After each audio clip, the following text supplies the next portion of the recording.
Hello welcome to the IAS academy. आज है तारीख 1 दिसंबर और शुरू करते हैं फिल्म से स्पेसिफिक करंट अफेयर का न्यूज़ डिस्कशन। हमारी पहली न्यूज़ ई रुपये को लेकर है। क्या है ई रुपये? इसका नाम है central bank digital currency CBDC. तो ये न्यूज़ में क्यों है? क्योंकि दिसंबर 1 से आरबीआई जो है वो सीबीडीसी को एक्चुअल में यूज़ करने वाला है फॉर रिटेल यूजर्स। अब जो रिटेल यूजर होंगे वो सीबीडीसी या फिर डिजिटल रुपी या फिर ई रुपये को वो यूज़ कर सकते हैं। हालाँकि ये अभी पायलट प्रोजेक्ट तरीके से ही लॉन्च किया जाएगा। उसके बाद इसको देखा जाएगा कि कितना फिज़िबल है और कितना ये इम्प्लीमेंटेबल है। तो अगर हम सीबीडीसी की बात करें तो एक लीगल टेंडर है जो कि सेंट्रल बैंक जारी करेगी इन डिजिटल फॉर्म, मतलब जो हमारा रुपये होगा वो डिजिटल फॉर्म में जारी होगा। इसका मतलब क्या है कि ये एक तरीके का फिएट करेंसी है। फिएट करेंसी किसको बोलते हैं? फिएट करेंसी ऐसी करेंसी होती है जिसे गवर्नमेंट जारी करती है।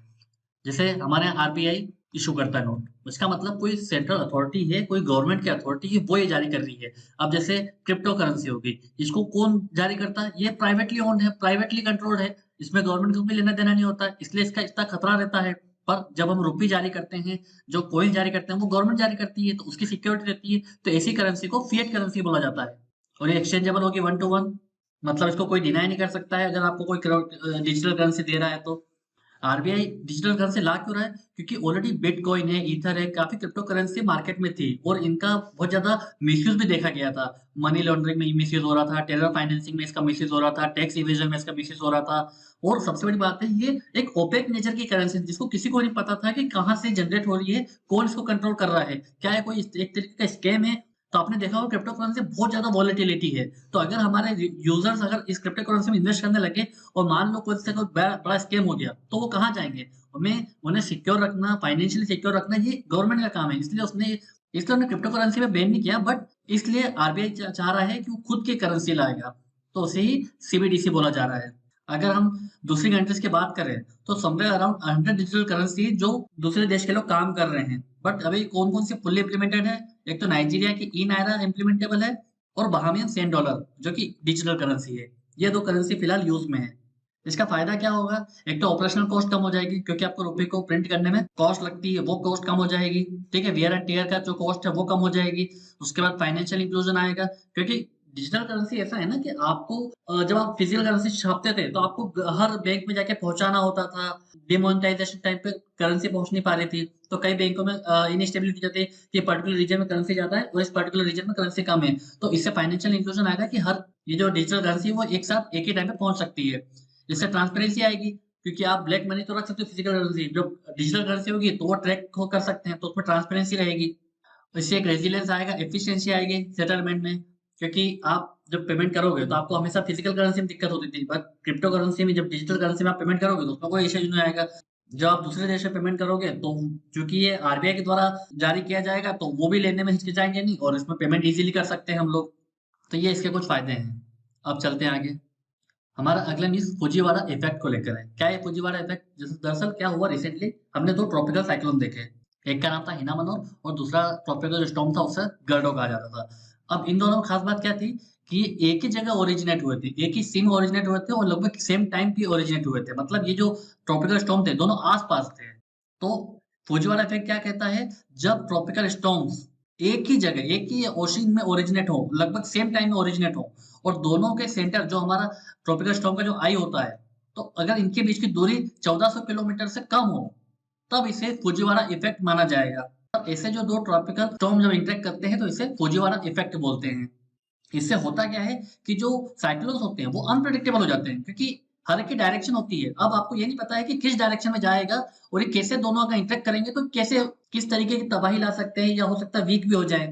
पर होगा क्या, अगर स्ट्रॉन्ग इंटरेक्शन हुआ तो इससे ज़्यादा रेंज देखने को मिलेगी, ज़्यादा खतरा देखने को मिलेगा। पर अभी तक कोई कॉम्प्रिहेंसिव डाटा नहीं है एग्ज़ैक्टली ये इफ़ेक्ट में क्या होता है।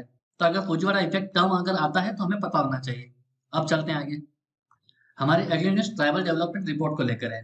अब ये रिपोर्ट यूपीएससी के पर्सपेक्टिव से इम्पोर्टेंट होती है क्योंकि जब भी वुमेन्स के रिगार्डिंग, ट्राइबल्स के रिगार्डिंग कोई रिपोर्ट आती है तो हमें यूपीएससी जनरली उस पे क्वेश्चन पूछ सकती है। अगर हम ट्राइबल की पॉपुलेशन देखें तो हमारे देश में 8.6% ट्राइबल पॉपुलेशन है। पर इस रिपोर्ट का कहना ये है कि उसके बावजूद 75 इयर्स ऑफ इंडिपेंडेंस 75 साल हमारे देश में आज़ादी के हो गए पर अभी भी वो डेवलपमेंट में बहुत ही लो है। 8.6% उनकी पॉपुलेशन है पर उनका जो डेवलपमेंट में उनका जो हिस्सा है वो बहुत ही कम है, सबसे लास्ट में आते हैं पिरामिड में ये। अगर हम इस रिपोर्ट को देखें तो किसने जारी किया था? भारत रूरल लाइवलीहुड फाउंडेशन बीआरएलएफ ने। और ये 1947 के बाद में पहली ऐसी अपने आप में एक ऐसी रिपोर्ट है जो ट्राइबल्स के लिए जारी की गई है।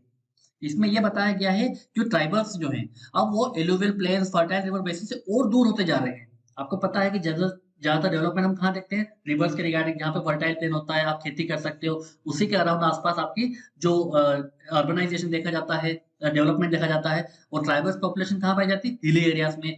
तो अब क्या हो रहा है कि ऐसे इस रिपोर्ट के मुताबिक कि अब ट्राइबल पॉपुलेशन को और ज्यादा इनसे दूर ही मिलती जा रही है, और ज्यादा वो फर्टाइल रिवर बेसिन से, एलुवियल प्लेन से दूर होते जा रहे हैं। तो कहाँ पाए जा रहे हैं? हिल एरिया में, फॉरेस्ट में, ड्राई लैंड में। तो उनकी जो सिचुएशन है वो और ज्यादा वर्स होती जा रही है। अगर आप नॉर्थ ईस्ट को देखोगे तो अभी भी वहाँ पे इंफ्रास्ट्रक्चर डेवलप नहीं हो पा रहा है, कनेक्टिविटी ठीक से नहीं हो पा रही है, एग्रीकल्चर इतना ज्यादा फर्टाइल नहीं है। तो वो लोग अपनी जो लाइफ है वो अभी भी बहुत ज्यादा कठिनाई से जी रहे हैं। तो इस रिपोर्ट का मकसद यही है कि जितने भी हमारे स्टेक होल्डर्स हैं, पार्लियामेंट है, स्टेट गवर्नमेंट है, वो जो भी पॉलिसी मेकर्स हैं, इस रिपोर्ट को देखें, उसके मुताबिक कोई पॉलिसी को लेके आए ताकि उनका भी डेवलपमेंट किया जा सके। अब चलते हैं आगे। हमारे अगली न्यूज़ ग्रेट बैरियर रीफ को लेकर है। ये ग्रेट बैरियर रीफ आपको कहाँ मिलेगा? ये आपको ऑस्ट्रेलिया में मिलेगा। ऑस्ट्रेलिया के ईस्ट कोस्ट में ये ग्रेट बैरियर रीफ आपको मिलेगा। और ये वर्ल्ड का लार्जेस्ट कोरल रीफ सिस्टम है, जहाँ पे लगभग 2900 के समथिंग आपको कोरल रीफ आपको मिलेंगे। और ये इकोलॉजिकली बहुत ज्यादा इंपॉर्टेंट है, क्योंकि ये जो इकोलॉजिकल एक हॉटस्पॉट भी माना जाता है। मतलब यहाँ पे जो मरीन स्पीशीज की डाइवर्सिटी बहुत ज्यादा है, जो कि मरीन इंपॉर्टेंस बहुत ज्यादा रखती है। अब एक कोरल रीफ होते क्या है? दरअसल कोरल पॉलिप एक एनिमल होते हैं, मरीन एनिमल होते हैं, जो आपस में कनेक्टेड होते हैं। किससे? कैल्शियम कार्बोनेट से। तो इससे हमारे इन्वायरमेंट को बहुत ज्यादा फायदा मिलता है, खासकर मरीन इन्वायरमेंट में, क्योंकि ये बहुत ज्यादा डाइवर्सिटी को सपोर्ट करता है। और इसके साथ साथ ह्यूमंस को भी फायदा मिलता है, क्योंकि ह्यूमंस को वहां पर फूड मिल सकता है, वहां पर जॉब मिल सकती है, प्रॉस्पेरिटी देखने को मिल सकती है। तो ये टू वे रिलेशनशिप है ह्यूमंस और कोरल रीफ के बीच में। तो हमें इसे जितना हो सके कंजर्व करना चाहिए, अगर हमें हमारी बायोडाइवर्सिटी और मरीन डाइवर्सिटी को कंजर्व करना है तो।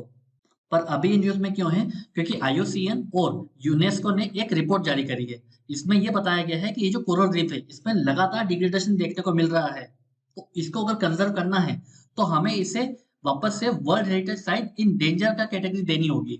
इससे होगा क्या कि इससे एक तो इंटरनेशनल अवेयरनेस आएगी कि हमें इस पर्टिकुलर कोरल रीफ को सेव करना है, कंजर्व करना है। तो कुछ ज्यादा आपको असिस्टेंस मिलेगा, कुछ फंडिंग आएगी, और इसके कंजर्वेशन के लिए काम हो सकेगा। पर ऑस्ट्रेलिया इस टेक को मानने से इनकार कर रहा है, और वो चाहता भी नहीं कि कोरल रीफ को ऐसा कोई, ग्रेट बैरियर रीफ को ऐसा कोई टेक मिले। क्यों?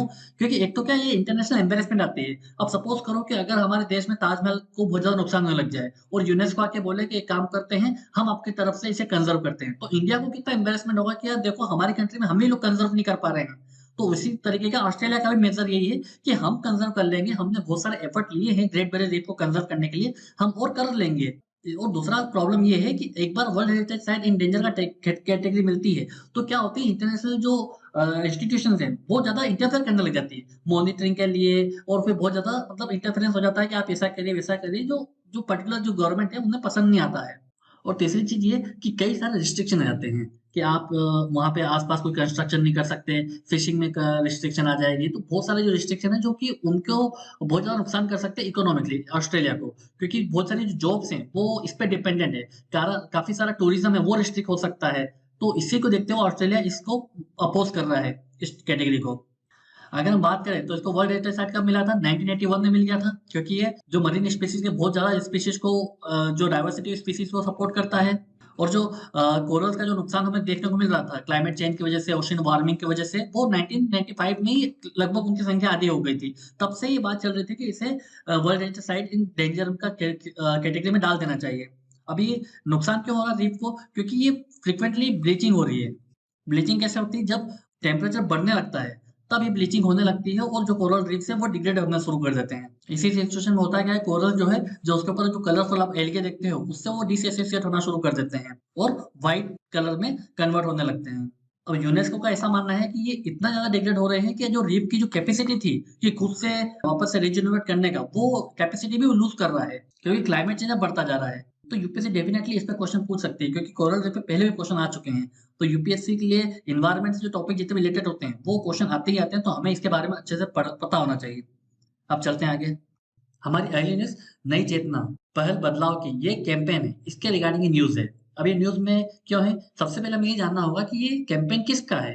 अब नाम से ऐसा लगता है कि नई चेतना, पहल बदलाव की, ये ऐसा लगता है कोई वुमेन्स की मिनिस्ट्री का ऑर्गेनाइजेशन इनिशिएटिव होगा या फिर सोशल जस्टिस मिनिस्ट्री का ये इनिशिएटिव हो सकता है, बट ये है मिनिस्ट्री ऑफ अर्बन डेवलपमेंट का इनिशिएटिव। और ये कहाँ इम्प्लीमेंट हो रहा है? ये केरला में इम्प्लीमेंट हो रहा है under the umbrella of Kudumbashree mission. Kudumbashree mission जो आपको पता होगा केरला का लार्जेस्ट सेल्फ हेल्प ग्रुप है महिलाओं का, ताकि वुमेन एम्पावरमेंट का ये बहुत अच्छा एग्जाम्पल है। तो उसी के अंडर ये नई चेतना पहल बदलाव के कैंपेन भी लॉन्च किया जा रहा है। किसकी तरफ से लॉन्च करा जा रहा है? मिनिस्ट्री ऑफ अर्बन डेवलपमेंट की तरफ से। ये किसके अंडर आएगा? दीनदयाल अंत्योदय योजना, नेशनल रूरल लाइवलीहुड मिशन, इसके अंडर में ये कैंपेन करा जाएगा। अब इस कैंपेन का मेन ऑब्जेक्टिव क्या है कि जितने भी जेंडर बेस्ड डिस्क्रिमिनेशन होते हैं हमारे देश में, उसे खत्म करना। और एक कम्युनिटी लेड नेशनल कैंपेन होगा और ये हर साल आयोजित किया जाएगा, एनुअल कैंपेन होगा।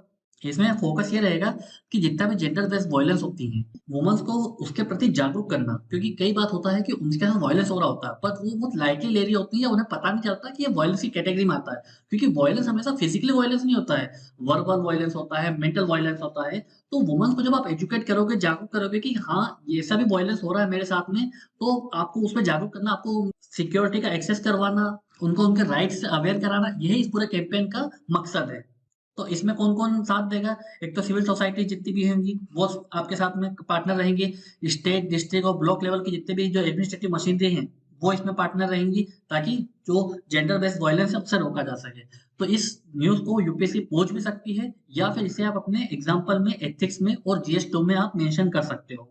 अब चलते हैं आगे। अब एक 2022 का एक क्वेश्चन देख लेते हैं। In India, which one of the following is responsible for maintaining price stability by controlling inflation? पहला ऑप्शन है department of consumer affairs, expenditure management commission, financial stability development council, reserve bank of India. तो इसमें answer क्या होगा? Obviously reserve bank of India, RBI. क्योंकि RBI का ही काम ये होता है कि जो प्राइस स्टेबिलिटी हमारे देश में रहे, तो उसके लिए उसे इन्फ्लेशन कंट्रोल करना पड़ता है। क्योंकि जब इन्फ्लेशन बढ़ता है तो जो प्राइस है वो डिवैल्यू हो जाती है, ठीक है, उसकी कीमत गिरने लगती है, तो प्राइस स्टेबिलिटी नहीं रहती है। और अगर मॉनेटरी पॉलिसी कमेटी देखें तो उसमें क्या टारगेट दिया है कि जो इन्फ्लेशन होगा वो 4% होगा, 2% कम या 2% ज्यादा, मतलब 2 से 6% के बीच में होना चाहिए। तो इसके आंसर क्या है इसका? आरबीआई। इस वीडियो के पीडीएफ को डाउनलोड करने के लिए हमारे टेलीग्राम चैनल को ज्वाइन कर सकते हैं। ऐसे ही और करंट अफेयर वीडियो के लिए आप हमारे यूट्यूब चैनल को सब्सक्राइब कर सकते हैं। आज के वीडियो में सिर्फ इतना ही। Thank you very much.